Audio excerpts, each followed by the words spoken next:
6 de agosto, fiesta de la Transfiguración del Señor, del Evangelio según San Lucas. En aquel tiempo tomó Jesús a Pedro, a Juan y a Santiago y subió a lo alto del monte para orar. Y mientras oraba, el aspecto de su rostro cambió y sus vestidos brillaban de resplandor. De repente, 2 hombres conversaban con él. Eran Moisés y Elías, que apareciendo con gloria, hablaban de su éxodo que él iba a consumar en Jerusalén. Pedro y sus compañeros se caían de sueño, pero se espabilaron y vieron su gloria y a los 2 hombres que estaban con él. Mientras estos se alejaban de él, dijo Pedro a Jesús: «Maestro, qué bueno es que estemos aquí. Haremos 3 tiendas, una para ti, otra para Moisés y otra para Elías». No sabía lo que decía. Todavía estaba diciendo esto cuando llegó una nube que los cubrió con su sombra. Se llenaron de temor al entrar en la nube, y una voz desde la nube decía: «Este es mi Hijo, el elegido, escuchadlo».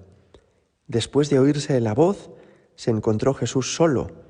Ellos guardaron silencio y por aquellos días no contaron a nadie nada de lo que habían visto.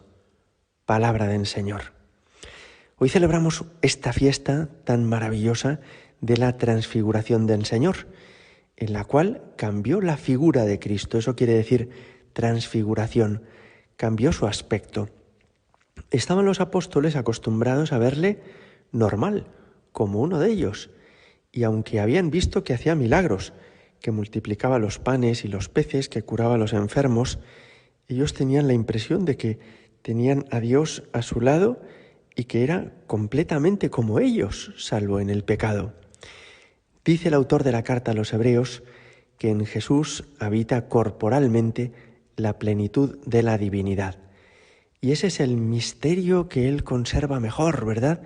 Ese misterio de que en la carne humana, bajo un aspecto absolutamente corriente y ordinario, se esconde toda la plenitud de Dios. El poder de Dios, la sabiduría de Dios, la misericordia de Dios. El creador del cielo y de la tierra se ha hecho un ser humano, un hombre como nosotros. Naturalmente que esto, en algún momento, tenía que hacerse patente y visible, y ese momento fue la transfiguración. El momento en el que, a través de los poros de la piel de Jesús, vieron toda la gloria que habita en su interior. Jesús escogió, para ese momento de la transfiguración, llevarles a lo alto de un monte, del monte Tabor. Y esto ya a ellos les debió llamar la atención, porque Dios se comunica en el Antiguo Testamento en muchas ocasiones en un monte. Fue en el monte Sinaí, donde Moisés recibió las tablas de la ley. También debió impresionarles, en segundo lugar, que Jesús se les llevaba a un monte y que allí su aspecto cambió y sus vestidos brillaban de resplandor, dice el evangelista. En tercer lugar, les debió sorprender que aparecieran por allí 2 personajes que habían vivido siglos antes, que son Moisés y Elías. Para los judíos había en el Antiguo Testamento sobre todo 2 partes muy importantes, que son la ley y los profetas. La ley Dios la había dado a través de los libros del Deuteronomio, del Levítico y de Números y otros de esta especie, y sobre todo a través de Moisés, a quien en el monte Sinaí, como os decía, le dio el decálogo. Y luego, en una segunda parte, los profetas, Amós, Oseas, Ezequiel, Jeremías, todos estos hablan al pueblo en nombre de Dios. Pues bien, aparecen con Jesús Elías y Moisés. Y estos 3 apóstoles están perplejos diciendo: ¿pero qué es esto? Pues que no hemos visto nunca nada igual. Pero si estos hombres vivieron hace siglos, ¿qué hacen aquí? ¿Y cómo es que hablan con Jesús como reconociéndole más grande que ellos, más importante que ellos?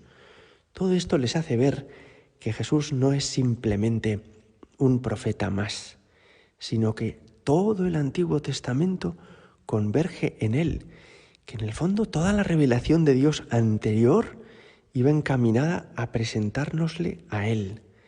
La reacción de Pedro me parece preciosa. Señor, haremos 3 tiendas. Una tienda se hace para el arca de la alianza, la tienda del encuentro. Y Pedro lo que está diciendo es, este lugar se ha convertido en el santuario más importante de toda la humanidad. Pues nada, si tú eres Dios, si está aquí Moisés, si está aquí Elías, no basta con una tienda, hay que hacer 3 tiendas. Más todavía que cuando en el Éxodo el pueblo de Israel caminaba por el desierto. Y entonces viene ya lo último, y es que una nube los cubrió. También una nube había acompañado al pueblo de Israel en el desierto. También una nube se dice que desciende sobre María, la sombra del Altísimo te cubrirá, le había dicho el arcángel San Gabriel a la Virgen, previéndole cómo iba a concebir al niño Jesús en su seno. Bueno, pues es que la nube es signo de la presencia de Dios. Y cuando una nube les cubre, ellos entienden que Dios Padre va a intervenir. Y efectivamente, así es. Una voz desde la nube dice, este es mi Hijo, el elegido, escuchadlo. Es sorprendente porque ellos se dan cuenta de que Jesús es el Hijo único, el unigénito de Dios Padre, que Jesús es Dios hecho hombre en una palabra. ¿Por qué Jesús hizo este regalo a estos 3? ¿Por qué Jesús les llevó a que pudieran contemplar su gloria? Pues llama la atención que son los 3 mismos, Pedro, Santiago y Juan, que en la noche de la pasión compartieron con Jesús su sufrimiento en Getsemaní. Quizá Jesús les estaba haciendo este regalo tan grande para prepararlos a ese otro momento de sufrimiento atroz, cuando vieron a Jesús deshecho y que sin embargo todavía no había padecido ningún tormento físico. Quizá les está preparando para que estén suficientemente dispuestos para poderle acompañar en su pasión.